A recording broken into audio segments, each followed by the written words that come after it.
मुख्यमंत्र्यांच्या भाषणानंतर मनोज जरांगे यांची नेमकी काय प्रतिक्रिया आहे ते आपण जाणून घ्या. जरांगे पाटील, आता सरकारची गाडी रुळावर आली असं वाटायला का तुम्हाला? कितपत समाधानी तुम्ही मुख्यमंत्र्यांच्या भाषणावर? नाही, ते खरं बोलले, प्रामाणिकपणा दाखवला त्याबद्दल समाजच मीच काय पण समाजाला सुद्धा ते शब्द ऐकले तर समाजाला खरे काय शब्द आहेत ते माहिती लिहिले. त्यातले 2 शब्द राहिले ते त्यांनी घ्यावेत आणि ते घेतील. विसरून राहिले असते त्याबद्दल काय नाराज असण्याचं आम्हाला काय कारण नाही. त्यांचं कौतुक आहे त्याबद्दल, खरं बोलल्याबद्दल. पण आता आरक्षण दिलंय, परंतु ज्यांची नोंद आहे त्यांच्या रक्ताच्या नातेवाईकाला ते देणार आहेत. पण ते कसं देणार आहेत हे स्पष्ट होणं खूप गरजेचं आहे. त्यासाठी शासन निर्णय असणं आवश्यक आहे असं आमचं म्हणणं आहे. आणि त्यांचं म्हणणं जर असं शासन निर्णयाची आवश्यकता नाही तर मग काय अटी शर्ती काय, नातलं कसा धरणार तुम्ही त्याचं, रक्ताचा सोयरा त्याचा कसा धरणार हे महत्त्वाचं आहे. त्याच्यासाठी ते स्पष्ट होणं फक्त गरजेचं आहे आणि त्यांनी ते स्पष्ट करावं. आणि ती ज्याची नोंद मिळाली त्याच्या रक्ताच्या सोयऱ्याला किती दिवसापासून ते लाभ सुरू करणार हे स्पष्ट करावं.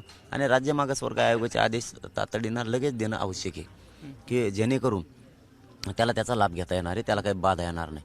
परंतु हे 24 डिसेंबरच्या आतच होणं अपेक्षित आहे. नसता असं होईल ते एखादं घर आहे त्याला भला मोठा दरवाजा येईल आणि त्याला कधीच नाही, कुणी उघडीत आत येतं आणि बाहेर जाते, त्याला काहीच अर्थ नाही. तुम्ही मग एवढं मोठं आरक्षण दिलं, धाडची निर्णय घेतला, पण उगा 1-2 पात्रामध्ये ठेवल्या खोट्या, त्याचा लाभच घेता येणं. मस्त दिलंय पण लाभच घेता येणं. कसं काय करायचं?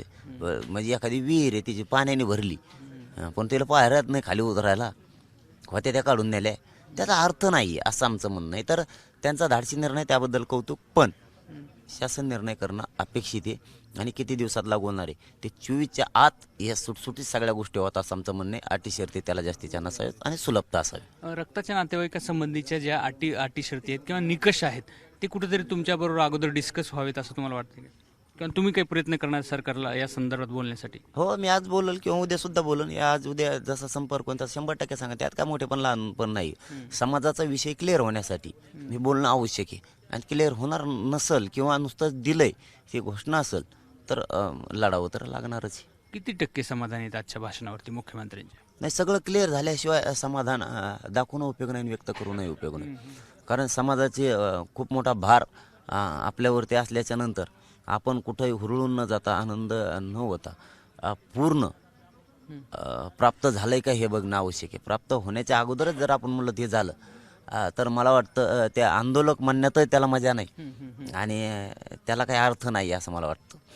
सरकारने एक मागणी तुमची आज पूर्ण केली, अर्थात की रक्ताच्या नातेवाईकांना सुद्धा प्रमाणपत्राचा किंवा आरक्षणाचा लाभ मिळणार आहे. मग अशा वेळी थोडंसं अजून तुम्ही पुढं सरकवू शकता का? म्हणजे 23ची जी तुमची इशारा सभा आहे ती कायम राहणार आहे का? म्हणजे 24ची डेडलाईन अजून पक्कीच आहे का तुमची याबाबत? नाही, ती पक्कीच आहे. पण आता तुम्ही जर एवढं दिलंयच, काही ठुलंच नाही शिल्लक दिलंच, तर मग नुसतं क्लिअर करायला कशामुळे उशीर?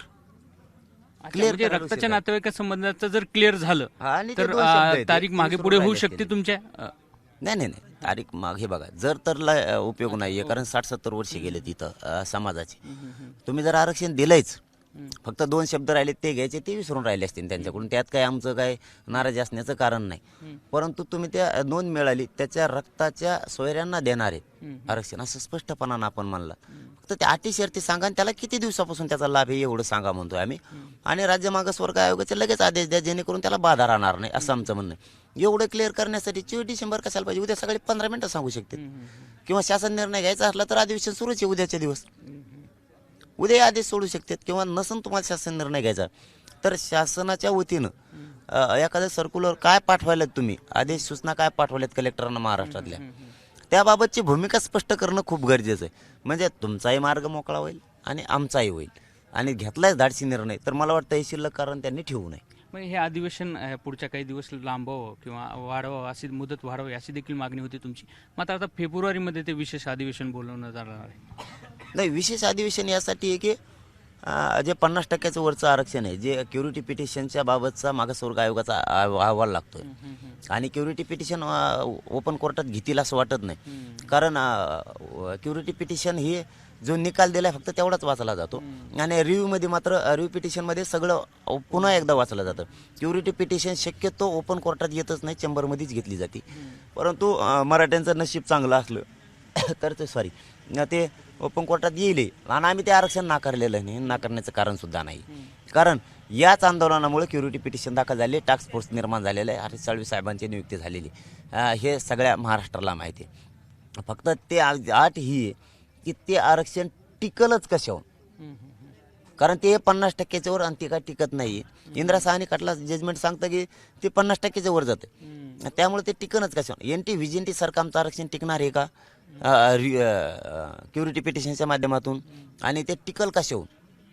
तुम्ही 50%चा प्रवर्ग करायलात का, काय म्हणून करायलात, तुम्ही मराठा म्हणून करायलात, कारण मराठा म्हणून केला तर तो टिकणारच नाही आहे. आणि 50%च्या वर तुम्ही ECBC म्हणून केला तरी ESBC सारखंच होणार आहे. ते परत उडणार जे, म्हणजे पुन्हा तेच पाडे वाचायला लागणार आहेत आम्हाला. त्यापेक्षा आम्ही त्याला नाकारत नाहीत असं म्हणत नाहीत. क्युरिटी पिटिशन टिकले तर काही होऊ शकतं, ते मराठा समाज स्वीकारायला तयार आहे. परंतु इथं आता ताजा आहे ना, मराठ्यांच्या शासकीय नोंदी सापडल्यात. मराठा OBC आरक्षणामध्ये सगळा मराठा समाज OBC आरक्षणामध्ये बसतोय, कारण तो काही एकटाच नाहीये 30% आरक्षण खायला. त्यामुळे काही अडचण नाहीये. हेच द्यावं हे आमचं मत आहे. आणि आज क्लिअरच झालंय, फक्त थोडंसं सुटसुटीत क्लिअर जर केलं तर बरं होईल. नसता मग नुसतीच घोषणा झाली आणि मराठ्यांच्या पदरात काहीच नाही, मग त्याला काय अर्थ नाही. जरांगे पाटील, उद्यापासून तुमचा 5वा टप्पा सुरू होतोय आणि 24च्या आतच हे सरकारनं करायचं ह्याच्यावरती तुम्ही अजूनही ठाम आहेत का?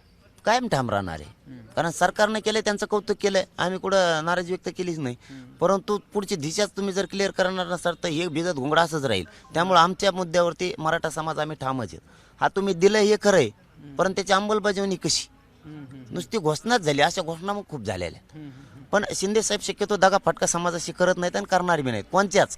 त्यामुळे त्यांनी जर आता धाडसी निर्णय घेतला तर हा चिल्लर विषय राहिला संपून टाकावा शासन निर्णय करून, आणि अंमलबजावणीला 24च्या आत लावावं, म्हणजे मराठ्यांचाही मार्ग मोकळा होईल आणि सरकारचाही मोकळा होईल. आता काही त्यांनी ठेवू नये अशी भावना आहे. 5वा टप्पा कसा असेल आणि कुठपासून होईल सुरुवात? 5वा टप्पा 20 तारखेपासून सुरू होते. गेवरायला कार्यक्रम आहे, त्याच्यानंतर बदनापूरला आहे, शेलू या परभणी आणि काही पलीकडच्या भागात आहे. बीडला 23 तारखेला कार्यक्रम आहे. हे 5वा टप्पा 4-5 दिवसाचा आहे. अर्थात मनोज जरांगे यांनी मुख्यमंत्र्यांवरती विश्वास दाखवलाय, मात्र कुठंतरी ही प्रक्रिया सुटसुटीत व्हायला हवी आणि कुठल्या प्रकारे निकष सरकार वापरतंय रक्ताच्या नातेवाईकांसाठी याबाबत देखील स्पष्टता हवी, असं देखील मनोज जरांगे यांचं म्हणणं आहे. कॅमेरामन धनंजय दारुंटेसह रवी मुंडे, ABP माझा, आंतरवली सराटी.